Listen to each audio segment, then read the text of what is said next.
So everyone talks about influence, but nobody talks about the responsibility that actually comes with it. I found that like most people think leading is about having the right answers. And we know that it's not. The best coaches and leaders actually rarely give answers at all. They ask a question that helps their client or the person in front of them reframe everything. And the person across from them walks away different. Today, we're going to talk about why questions are more powerful than giving advice, and how sometimes we can accidentally think we're not giving advice by asking a question, and indirectly plant some limiting beliefs and some things that get people to not move. So you ready to do that with me? Yep, let's go. Let's go. So you're listening to the Modern Leadership Coaching Podcast. I'm Mark. I'm Teresa. And we talk about what it actually takes to lead and coach people well. So today we're talking about influence, right? Now, most of our audience knows that giving advice when it's not warranted is not a direction that we want to go, right? Because we're kind of guiding people, and sometimes that can throw them off. I actually found a lot of times in a coaching space that can actually throw them off. But so can asking the wrong questions. Mm-hmm. And the reason why this comes up for me is because I noticed that a lot of people think that because they're asking questions, that they're not actually guiding or influencing people. However, when you notice the kind of questions that some people ask where they accidentally guide someone, it's kind of like a sneaky way for them to actually give advice, as opposed to being genuinely curious, having a path to go down, but not having it be I'm going down this path because I want to do that. Mm-hmm. Let me ask you this, let's start with just a example of this, okay? Yeah, so we're talking about this because this actually happened in a coaching session. This was in our certification. So the coach was asking questions just to kind of set it up, right? Like, hey, what's the situation? What's the issue you want to work through? And the person said something about, I'm overwhelmed. I really need to manage my time better because there's just so much on my plate, right? But what ended up happening was that the questions the coach started asking were assuming that that was their issue, time, right? And when we assume, we make a... I do you. This is not an explicit podcast. But anyway, you know what I'm saying, right? Yeah. So some of those questions were, for example, well, what journal are you using? Have you tried some type of time management tool? Time blocking. Time blocking, yeah. So we don't know if that's really what their issue is. Like if someone comes to us, we need to be curious, right? We need to say, well, when was the last time this happened? And we'll talk a little bit more about that later. But the questions that we're asking, sometimes we feel like, hey, like maybe this is important. But I think that establishing better what the situation is and what the problem could be is kind of a standard. And this is kind of the whole point of this. But that's just one example that I could think about where the questions are guiding the session, guiding the person into thinking that this is a problem that they have to solve, when in reality, it may not be. And most of the time it's not. Yep. Let's follow this up with like what the implications of doing this could be. So from that conversation, like let's say somebody's struggling with time management, right? If you believe them already and you don't actually jump into coach, you jump into steer, like you said, you're going to start talking about journals, time blocking, and all this kind of stuff. And what you accidentally do is you give power to their reality, to their circumstances, to the facts, right? And so you take their power away as a human being who can think something different and show up entirely different in that situation. Well, also you give more power to their perspective, right? Because it's their interpretation of whatever their reality is. 100%. And as a coach, one of our standards is to not give power to things that people don't have control over. Yeah. It's like the outside, waiting for the outside to change until the inside could change. You accidentally plant that in your client because of what you asked them. Now, this is also important when it comes to asking yourself these. It's why a lot of people need an environment. Like we teach inside of our High Impact Mastery Academy is because you have that environment to go into and people to challenge you a little bit. Because it's like, no, that's not a good question to ask yourself because you're literally trapping yourself like you'd be trapping your client. But because it's in your own brain, you're kind of like getting stuck there. And we see that happen a lot where a lot of people get stuck because they're really believing their perspective and they're only asking them questions that keep them stuck as opposed to ones that can completely open it up. Now, when we get curious, and we are not getting curious in terms of leading people down a path that we want them to go, when we get naturally curious of like what's holding them back, asking them to clarify things from that perspective, it helps to shift the ownership back to them. And we talk about this a lot. When we think about the things we can control is the way that you think, the way that you talk, and the way that you act. Mm-hmm. Think, talk, and act. Everything really always stems back to think. Mm-hmm. But when you think about those three things, those are things that you have direct control over. Anytime you ask a question outside of those things, you're interpreting it to see what it is that they're telling themselves to really get themselves to not show up. And so when you think about through this process of giving them back ownership, that is the responsibility and standard that I believe that we have as coaches. Now, I really want to call this out because there isn't like a universal standard for coaching. There are some companies that try to claim that they're the gold standard, et cetera, which I know like having standards is really, really important. Mm-hmm. But then there's places that they don't think that frameworks actually help people through these situations. And so they're like, no, all we have to do is ask questions. And there's like this trap that's in there, right? And that might work for some people, but we know that for us, like that never worked. It was just like spinning and just asking random questions. But when you think about standards, there is no universal standard that everybody can say as a coach. That's why when we talk about this standard of influence and responsibility is when we coach somebody and we ask somebody a question, we can accidentally take them down a path that we think that they should go. And we could plant limiting beliefs. We could get them to focus on the wrong things that actually don't change their life. Just like how we talk about how we can positively have this huge, amazing ripple effect in people's lives when we teach them how to coach, understand how their brain works, help them manage their mind, and then they can go out and help so many other people. But if you are in that same situation, but you plant limiting beliefs, you're doing the opposite. And so it's one of these things where a lot of people do call themselves coaches and they have a lot of experience and things to give people, but they sometimes accidentally have those negative ripple effects because they don't realize that what they're doing is so important and meaningful and can really impact people for the positive and for the negative, but they don't have any standards about it. They just go in and just ask random questions, or they just go in and give people random advice. And you can be a consultant and do that. But for me, I want a coaching aspect of everything that I do. Like even a consultant, I want them to understand that there isn't one right way to do anything. We used to say this all the time. It's like, there's not one right, best, only way to do anything. We have to figure out based off of our strengths and what we do really, really well. And I feel like some people lose that when they get into the consulting space, which is why connecting consulting with coaching and knowing when you're doing one or the other and making sure your client knows when you're doing one or the other is really, really powerful. And it looks like you have something you want to share here. Yeah, no, because I'm just thinking like there's a time and place, right?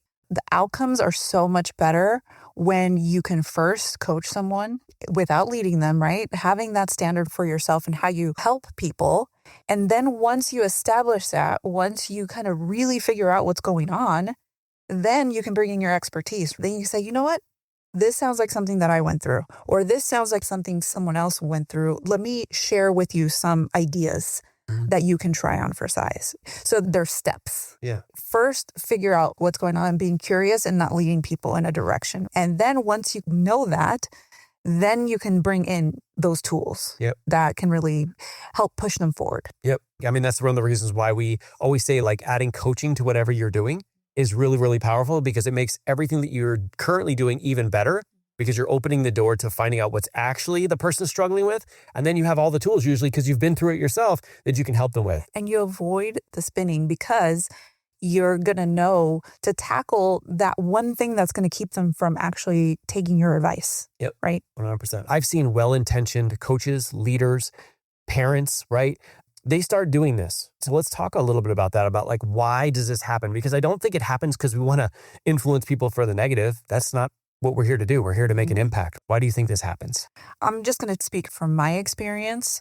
I thought that because if someone was coming to me, then I had to have the answers. That whether they thought, oh, she's been through this before, or she's an expert in this, and that if I didn't actually share an answer, that would be weird. I was trying to keep something from them. So I felt like I had to present something to someone in order to myself feel good about it, feel like I was helping someone, but also probably like an ego thing where I thought, well, I have to seem like I know what I'm talking about, so I have to give them something. Does that make sense? It does. It does. I think that happens for a lot of people where they're like, hey, if I'm giving them advice, then I'm helping them. If I'm not, then I'm not helping.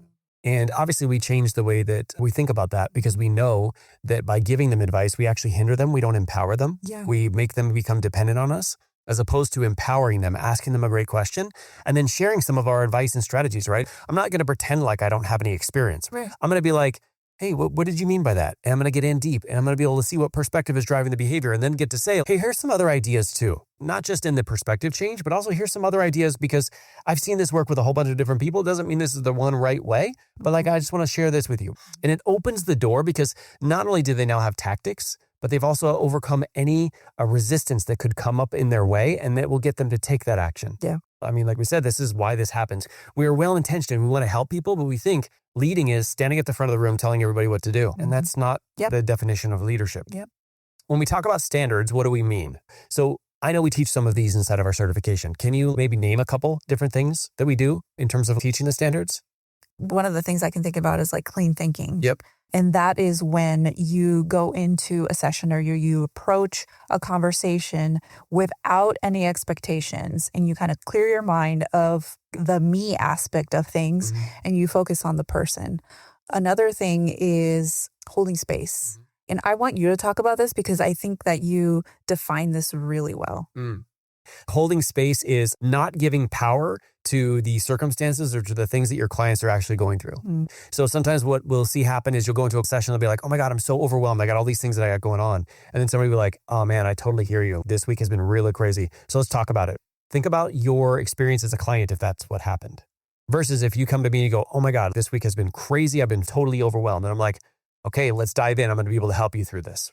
There's a different feel because now I'm not giving power to the fact that these things are going on and I'm experiencing them too. And oh my God, our lives are so tough of like, hey, you know what? This is my expertise and I'm going to be able to help you with this. There's a different feel because I'm holding space. I'm not jumping into the pool with them. I'm like literally holding my hand on the outside and getting them to pull them out. Yeah. They both go hand in hand because when you're able to hold space is because you already done the clean thinking. Yep. Right. 100%. One more thing I want to bring up in this space related to the standards is we actually follow a framework. It's called the growth model in HIMA. And one of the things that people will often tell us, especially if they're ICF certified, which is amazing, by the way, is we don't believe in frameworks. We should just ask questions. So when I was learning how to do this for the first time, I didn't have a framework. And so I was just like kind of spinning and trying to hope that the other person was going to come to some amazing conclusions on their own. And sometimes they did, and sometimes they didn't. Yeah. And so when you have a framework, if it's a good framework, you're not guiding them down a path. You're asking them a question to show them how their brain is getting them to show up in that situation. And then you're going to help them, if they choose, because they don't always have to choose, to reframe it so they can show up entirely different with a different level of energy, taking different actions. And so it helps you get to the root of what's actually going on and helps them reframe them so they can show up better next time. It's not hey, I'm guiding somebody down this exact path that I want them to go. It's more of like an awareness tool to get them to see what's actually going on through the situation. Yeah. So that's why I feel like the mixture of clean thinking and holding space and following some type of framework is really, really powerful. Sometimes we use the framework, sometimes we don't. It just depends on the situation and what they're bringing us. But by being able to practice this and getting really good with it, you take the pressure off of you having to know the answers and you start to really find out that you can have some of the answers, but really figuring out what the problem is first and helping to reframe that is really the most powerful thing. Yep. What does a good question actually do that advice can't? When you're giving advice, you're already assuming that you know the entire situation. You can see some of the gaps, so then you can put in some advice. So for me, what comes up is the answers are only limited to the advice that you give. They're not infinite. So for example, if somebody's like, I don't know how to grow this business, and you're like, okay, do this, this, and this. You're literally dead set on this is the only way for me to do this. But what if I asked you a powerful question of like, how could you grow this business in a way that gave you more time to spend with your family? Now you're like, oh, wow, like I could do this and this and this and this. And maybe somebody you can give some advice in some situations. But what a great question does is it opens the possibilities. A bad question limits the possibilities. It says, this is the path that you need to go down. And what actually happens is when the person goes out and does it, it may or may not work. If it doesn't work, now they take it as a personal attack on them because they don't have a backup plan. This was the only plan that they had. So that's what comes up for me is like when you ask them a really great question, there's answers that you would have never been able to tell them. They would have come up with ideas that you would have never been able to think of because they're in their life. They know what makes them tick and they can really get creative in and of themselves. And you empower people like that because people who come up with their own conclusions like that are usually the ones who actually go out and do it. Yeah. So when do questions go wrong and how do you catch yourself doing it? So I know we kind of talked about this is sometimes we accidentally start leading down that path. I'm curious, what do you do to catch yourself from doing it? Well, a lot of it is the clean thinking. Mm-hmm. I've done this enough times where I can kind of prepare myself for it and make sure that I don't go down that path. So it's more of a pre-session type practice that I have so that I don't go down that path. Yeah. I feel like mine is pretty much the same thing, is like, before I get on a call, I make sure that I understand that I don't know the best advice for this person. Yeah. Right. I may have some like ideas and opinions, but I should keep those to myself because they are not the things that are going to be running the show. What's going to be running the show is me asking questions, getting curious, using a framework if it makes sense, but helping them identify something that they didn't realize before they got on a call. And usually that's getting them to see what's actually holding them back, because when they see that, they're like, oh my God, I didn't even know that this was actually holding me back. And that's not something that I can tell them. It's something you have to experience through questions. So what's one question you come back to over and over when working with someone? So when somebody brings up a word that has some type of meaning or interpretation, like let's say leadership or influence, or I don't want to feel salesy, all of these things, I like to know what I'm working with. Yeah. So I just ask them, hey, what do you mean by that? So when you say leadership, what do you mean? Because as a coach, you have to be on the same wavelength as your client.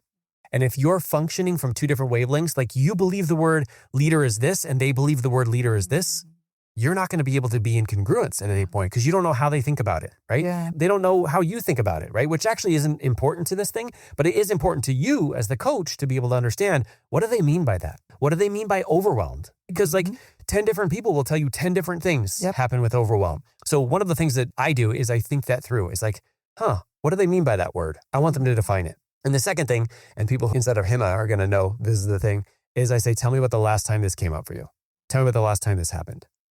When we are clients, even coaches do this, we tend to generalize things. We group them all together. That's the always or never, like all this stuff. By the way, there's almost always never, never, and never always. It's like those things usually don't exist in the world, right? They happen sometimes. But when you think about going back to the last time that this happened, now you can actually see what's actually going on in their brain. You can see how they're showing up. You can see the emotions they're experiencing. You can see what they're creating, using the whole growth model to be able to see what's actually causing them to be stuck. But you can't do that if you're in general. If you're just like, oh, yeah, so you're so overwhelmed. What journal are you reading? All right. How about just pick the next thing you need to do and take action? And that's great if you're trying to be a cheerleader or motivation and stuff like that. Maybe sometimes people need that. But if you're actually having a coaching conversation, you need to find out what is actually creating that experience for them. What's going on in their brain that is creating that level of overwhelm? And you can't do that if you don't ask that question. So, okay. If you're somebody who's here and you know that you could get better at having these deeper conversations, allowing them to go deeper and really figuring out what it is the person needs in that moment, this is literally what we do in the High Impact Mastery Academy. This is where we help you lead conversations that actually change something. They're things that help you to not only transform yourself, but also transform others when you start to understand how to do this not only for them, but for yourself, for your family, for everybody that you lead. If you're interested in applying, you can go to modernleadership.us/academy and you can apply. Our next cohort starts in the beginning of May. So if you fill out that application, we will get back to you, see if this is a really good fit for you. We'll share the details of how it works, when it starts, all that kind of stuff. But we do require an application because we're very specific in terms of who we add into the program. Just have to apply. It'll take you maybe 2 or 3 minutes to apply, and then we'll get back to you. To the next conversation you have with somebody that comes to you with a problem, don't solve it. I want you to just ask them about the last time that it happened. Then just be quiet. Don't say anything. Let the silence do the work. And see where they go when you stop leading and start listening. That's really where the power is. Thank you guys very much. Look forward to seeing you guys next week. Have a great week with your family and see you soon. Thank you for listening. If you want to be considered for the May 2nd cohort of the High Impact Mastery Academy, apply at modernleadership.us/academy.